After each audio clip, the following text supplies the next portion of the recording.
ఇవాళ సెప్టెంబర్ 30 తారీఖు కల్లా ఎన్నికలు నిర్వహించాలని చెప్తున్నావు. మళ్ళీ కోర్టుకు పోయి నాకు ఇంకా సమయం కావాలంటే ఏదా? ఇప్పుడున్న పరిస్థితులను వివరిస్తే ఇస్తుంది. కానీ వీళ్ళ ఇంటెన్షన్ పుట్టుక్కున్న వీళ్ళకి 42% రాగల్లా.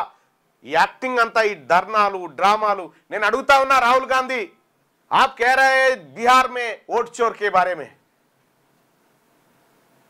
इधर अपना सरकार रिजर्वेशन चोरी किया, रिजर्वेशन चोरी किया. आपने जो वायदा किया हमारा बीसी परिवार लोगों को 42% रिजर्वेशन, वो खत्म कर दिया अपना चीफ मिनिस्टर. इसके में वोट चोर के बारे में आप बार बार कहते ना, अभी बात करो. तेलंगाना मॉडल बात करो. राहुल गांधी जी, वोट चोर वर्सेस रिजर्वेशन चोर. रिजर्वेशन चोर है. कांग्रेस पार्टी ने रिजर्वेशन चोरी किया. हमारा रिजर्वेशन, हमारा हिस्सा. ఇక్కడ బీసీ ప్రజలు అర్థం చేసుకోవాల్సి, నేను మొదటి నుంచి చెప్తానే ఉన్నా. నేను శాసన మండలిలో కూడా మాట్లాడిన ఆ రోజే, బీసీ బిల్లు పెట్టే రోజే, మీకు ఆ వీడియో కూడా ఒక్కసారి చూడండి. తీన్మార్ మల్లన్న వట్టిగా మాట్లాడలే నేను. మీడియాలో వాళ్ళే, ఎడ్యుకేషన్ డిపార్ట్మెంట్ వాళ్ళే, పాలిటిక్స్ వాళ్ళే, సినిమా వాళ్ళే, ఐపీఎల్ వాళ్ళే, కాంట్రాక్టర్లు వాళ్ళే, ఫార్మా ఇండస్ట్రీ వాళ్ళదే, భారీ పరిశ్రమలు వాళ్ళవే, రియల్ ఎస్టేట్ వాళ్ళవే. మేము ఏడున్నాం సార్? ఇంకా మా బీసీలకు కంట్రోల్ బియ్యం, Indira mill, 2000 pension, Aarogyasri card sustain అవుతుంది. ఈ రాజ్యాంగం మాకు చెప్తా ఉంది, మిమ్మల్ని పైకి తీసుకొస్తామని చెప్తా ఉన్నది. ఈ బిల్లు ద్వారా పోయి 42% రిజర్వేషన్ వస్తుందా అధ్యక్ష? గుండె మీద చేసుకొని చెప్పమని ఇక్కడ ఉన్న వాళ్ళని. ఇది సాధ్యమయ్యేదేనా? ఎంతవరకు సాధ్యమని చెప్పడం ఒకసారి ఆలోచన చేయండి అధ్యక్ష. ఇది ప్రజలను మభ్యపెట్టడానికి కాకపోతే దేనికోసం అధ్యక్ష?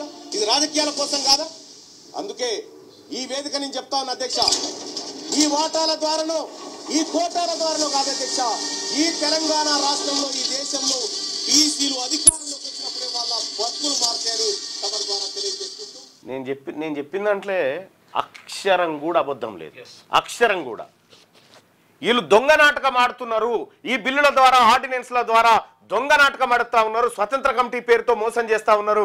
డెడికేషన్ కమిటీ అని మోసం చేస్తూ ఉన్నారు.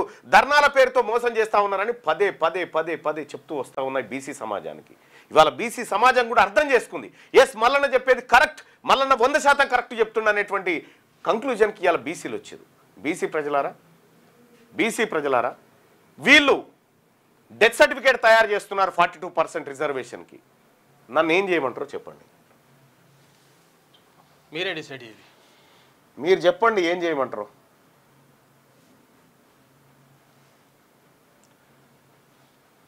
అన్నయ్య, రేవంత్ రెడ్డికి పాలాభిషేకం చేసిన వాళ్ళు ఇప్పుడు చెప్పుల దండ వేయాలి, లేకపోతే మీరే వేసుకొని ఊరేగాలని చెప్పి చెప్తా ఉన్నారు.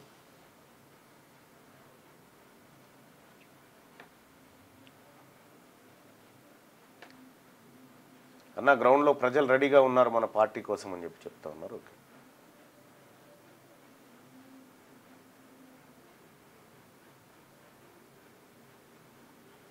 అన్న గుడ్ మార్నింగ్. మనం బీసీ నినాదం అంటూ సంవత్సరం నుంచి పోరాడుతుంటే రేవంత్ రెడ్డి గారేమో వారి టీం సభ్యుల నుండి మన బీసీలకు మభ్యపెట్టి అందుకే ఇప్పుడు బీసీ నినాదాన్ని నీరుగారుస్తున్నాడు. అన్న, మీ అందరి డ్రామాలేం చెప్పక ఆయన బీసీ పార్టీ ప్రతి ఊర్లో బీసీ బిడ్డ నిలబెట్టండి, దాని దగ్గర నుండి గెలిపించుకున్నాను. ఎస్ చరణ, నువ్వు కాంగ్రెస్ పార్టీకి డెత్ సర్టిఫికేట్ ఇవ్వంటున్నావు. 100% ఇస్తా. కాంగ్రెస్ పార్టీని, నా బీసీల కుత్క పైన కాలు పెట్టి తొక్కి చంపినటువంటి కాంగ్రెస్ పార్టీని నామరూపాలు లేకుండా ఈ తెలంగాణ గడ్డ మీద చేసి చూపెడతాం. బీసీల సత్తా ఏందో చూపిస్తాం. మీకు పుట్టగతులు, రాజకీయ పుట్టగతులు లేకుండా చేసేటువంటి పరిస్థితి ఖచ్చితంగా తీసుకొస్తాం. ఎక్కడ ఇప్పటికీ నా జాతుల్లో 89-90 కులాలకు ఇప్పటిదాకా అసెంబ్లీ ఆడుందో తెలియదు. ఎన్నో పేద కులాలు కనీసం సర్పంచ్ కూడా పోటీ చేయలేనటువంటి పరిస్థితిలో ఉంటే వాళ్ళని మభ్యపెట్టి, వాళ్ళని మోసం చేసి, వాళ్ళ ద్వారా ఓట్లు దొబ్బుకొని మిస్టర్ రాహుల్ గాంధీ, నీ ఒపీనియన్ ఏందో చెప్పు దీని మీద. రాహుల్ గాంధీ మాట్లాడాలి ఇప్పుడు. రాహుల్ గాంధీ గారు మాట్లాడాలి. దేశం మొత్తం గురించి మాట్లాడుతున్నాం. ఈ దేశం మొత్తం గురించి మాట్లాడుతున్నాం. తెలంగాణ ప్రాంతంలో ఉన్నటువంటి బీసీల హక్కులను కాంగ్రెస్ పార్టీ సజీవ సమాధి చేసింది. దీని గురించి నువ్వు మాట్లాడు. కిడ్నీ బాగా 42% రిజర్వేషన్ ఇవ్వకుండా నీ పార్టీలో ఉన్నటువంటి అగ్రవర్ణ సీఎం, అగ్రవర్ణ నాయకులందరూ కూడా మా బీసీల కడుపు పైన కాలు పెట్టిర్రు. ఇది 100% అన్యాయం. కాంగ్రెస్ పార్టీ పైన బీసీ ప్రజల యుద్ధం మోగిస్తాం. ఇక ఈ పాలాభిషేకాలు, ఈ ప్రశంసలు, ఈ పూల గుత్తులు పట్టుకొని పోయినటువంటి బీసీ నాయకులకు కూడా రిక్వెస్ట్ చేస్తా ఉన్నా, అన్నా దండం పెడుతున్నా, మళ్ళా బతుకం మళ్ళా జన్మ లేదు, గుర్తుపెట్టుకోరి.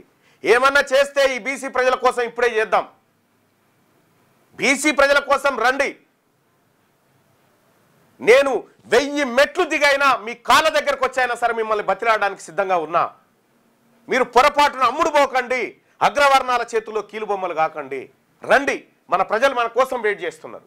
మన ప్రజలు మన కోసం ఆలోచిస్తూ ఉన్నారు.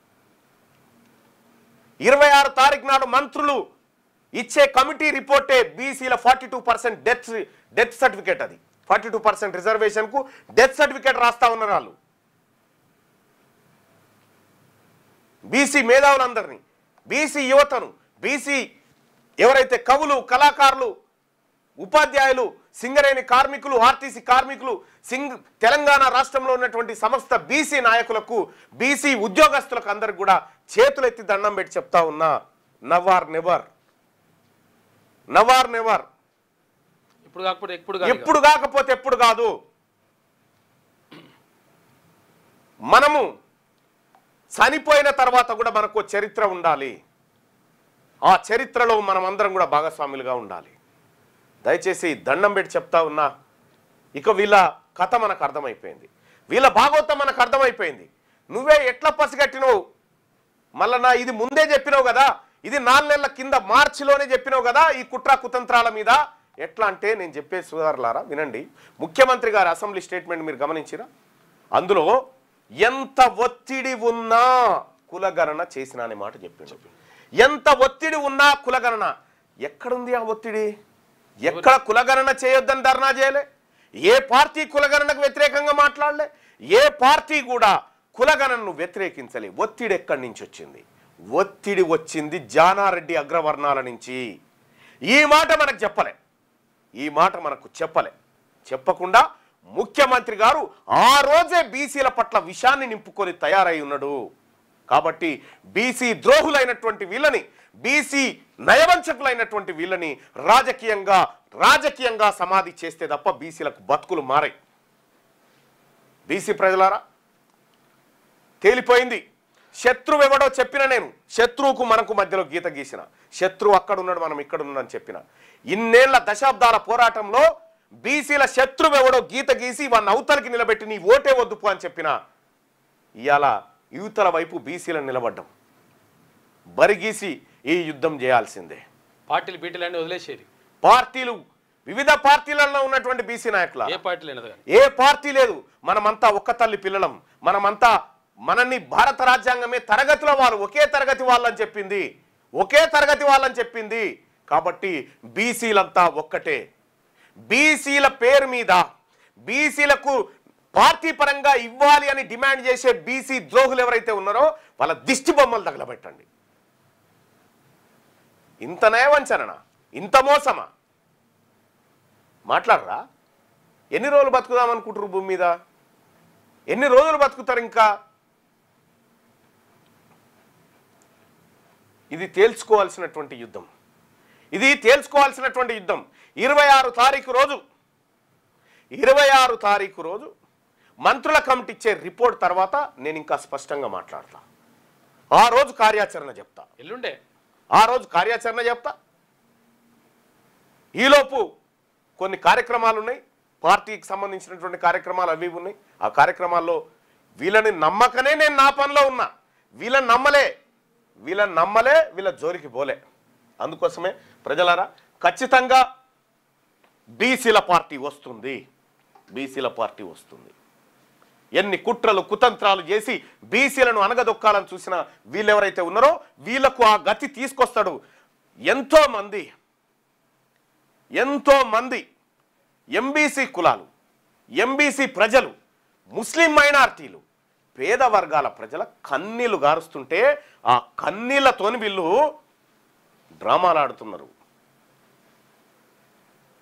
ఎస్ ముఖ్యమంత్రి గారు, నేను చెప్తా ఉన్నా, మీరు మాకు దోకా చేసిరు కదా, కావాలనే దోకా చేసినావు, నువ్వు కావాలనే దోకా చేసినావు. దీని వెనకాల ఎవడెవడున్నాడో వారి లిస్టు తయారు చేస్తాం, ప్రజాక్షేత్రంలో వేస్తాం, మీకు పుట్టగతులు చేయకుండా చేస్తాం, ఎక్కడ కూడా తట్టడి మట్టి మీకు పుట్టకుండా చేస్తాం. మమ్మల్ని అన్యాయం చేస్తారా?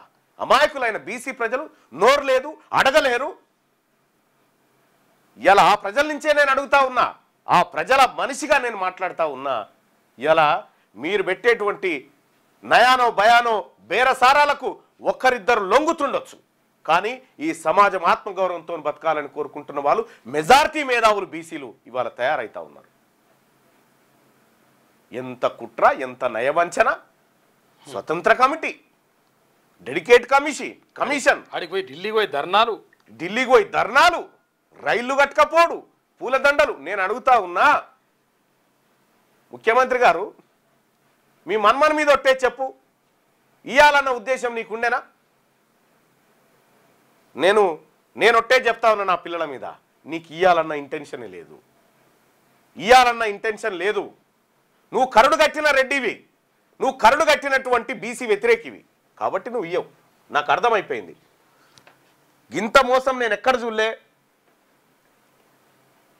Can you as a citizen not file A case in supreme court అని అడుగుతా ఉన్నాడు. ఇది ప్రభుత్వం చేయాల్సిన పని. 42% ఇస్తాన్నది కాంగ్రెస్ పార్టీ, ఇక్కడ బీజేపీ పార్టీయో. నీవు 42% రిజర్వేషన్ తీసుకొచ్చినప్పుడు ఇక్కడ ఏ పార్టీ అయితే ఈ కాంగ్రెస్ పార్టీకి వ్యతిరేకంగా మాట్లాడుతూ అప్పుడు మేము చూసుకుంటాం. భారతీయ జనతా పార్టీ మాట్లాడుతుందా, బీఆర్ఎస్ మాట్లాడుతుందా, ఇంకెవరు మాట్లాడుతారో మేము చూసుకుంటాం. నువ్వు ఆ ప్రయత్నమే చేయలే. ఇలా బీసీల ద్రోహిగా ఏ ముఖం పెట్టుకొని కాంగ్రెస్ పార్టీ కోటేయమని తిరుగుతావు? రేపు పొద్దున గ్రామాల పొంటి ఏ ముఖం పెట్టుకొని వస్తావు? మా ఉద్యోగాల మీద, మా విద్య మీద, మా స్థానిక సంస్థల రిజర్వేషన్ను నువ్వు జీవసమాధి చేసి, అయ్యా మిమ్మల్ని మీ ఆశయాలను బొందబెట్టినోని నేను నా ముఖం చూసి ఓటేయమని చెప్తావా? ముఖం ఉన్నదా ఇవాళ ప్రజల్లోకి రావడానికి? ఎక్కడ ఏడబెడదామో చెప్పండి. మీ మంత్రుల బృందం అంతా ఉంది కదా, ఈ మంత్రుల బృందాన్ని సెక్రటేరియట్ కాడ ముంగట పీటలు వేసి కూర్చోబెట్టు, నేను ఒక్కనే వస్తా, ఈ ప్రజల తరఫున నేను మాట్లాడతా, మీరు సమాధానం చెప్పండి.